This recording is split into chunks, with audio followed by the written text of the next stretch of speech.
Konsentrasi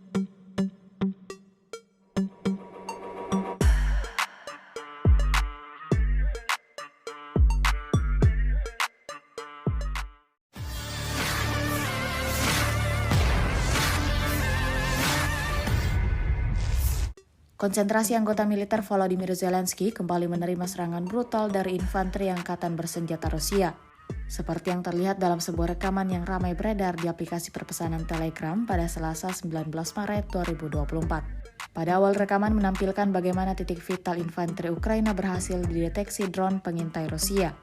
Tidak hanya itu, pergerakan prajurit Ukraina yang berada di dalam lubang persembunyian juga berhasil dideteksi.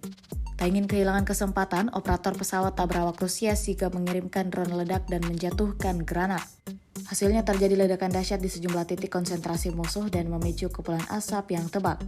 Di akhir rekaman diperlihatkan pula bagaimana drone Rusia menghantam kendaraan lapis baja hingga prajurit Ukraina di medan pertempuran.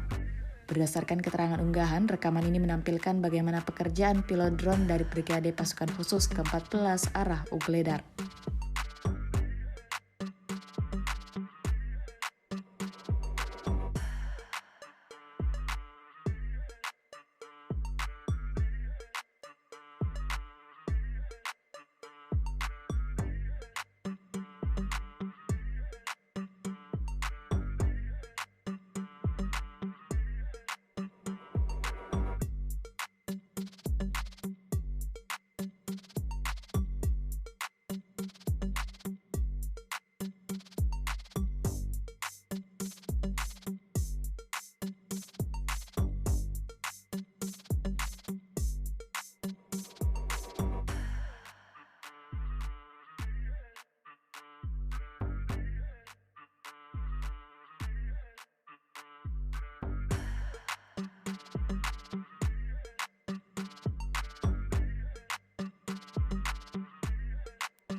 Download Tribun X sekarang, menghadirkan lokal menjadi Indonesia.